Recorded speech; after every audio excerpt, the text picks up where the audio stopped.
वृद्ध आई वडिलांना मुलाने घराबाहेर काढलं.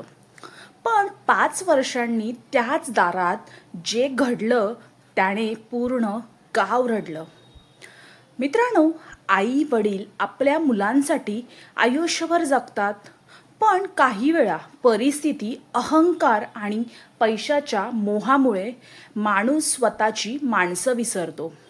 आजची कथा अशाच एका कुटुंबाची आहे. एका गावात माधवराव आणि सुमनताई हे वृद्ध दाम्पत्य राहत होते. त्यांनी दिवसभर कष्ट करून एक मुलगा रोहितला शिकवलं, मोठं केलं आणि घरातल्या इंजिनियर बनवलं. रोहितचं लग्न झाल्यानंतर सुरुवातीला सगळं छान होतं. पण काही महिन्यांनी घरात सतत वाद होऊ लागले. एक दिवस रोहित रागाच्या भरात म्हणाला, "बाबा, आता तुम्हाला आमचं आयुष्य जगू द्या. तुम्ही दोघं दुसरीकडे राहा." ते शब्द ऐकून सुमनताईचे डोळे पाणावले.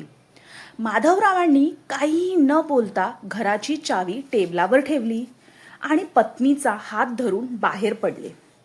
दोघे एका छोट्याशा भाड्याच्या खोलीत राहू लागले. पैशाची अडचण होती, पण त्यांनी कधीही मुलाला दोष दिला नाही. माधवराव रोज मंदिराबाहेर बसून मुलांसाठी मोफत पुस्तकं दुरुस्त करायचे.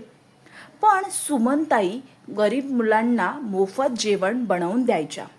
गावातील लोक त्यांचा खूप आदर करू लागले. 5 वर्षांनी अचानक रोहितच्या कंपनीला मोठं नुकसान झालं. नोकरी गेली, कर्ज वाढलं आणि घर जप्त होण्याची वेळ आली. ज्यांनी त्यांच्यासोबत मैत्री केली होती तेही दूर गेले.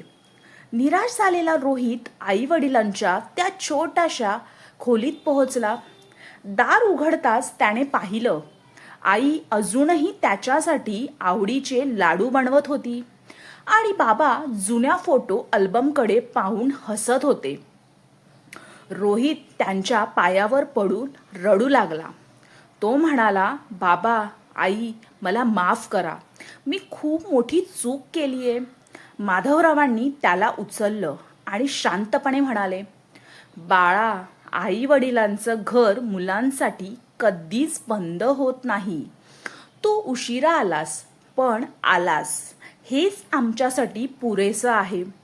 सुमनताईंनी मुलाला मिठी मारली. त्या दिवशी गावातील अनेकांच्या डोळ्यात अश्रू होते. पण खरी गोष्ट दुसऱ्या दिवशी घडली. गावकऱ्यांनी मिळून रोहितला पुन्हा उभं राहण्यासाठी मदत केली.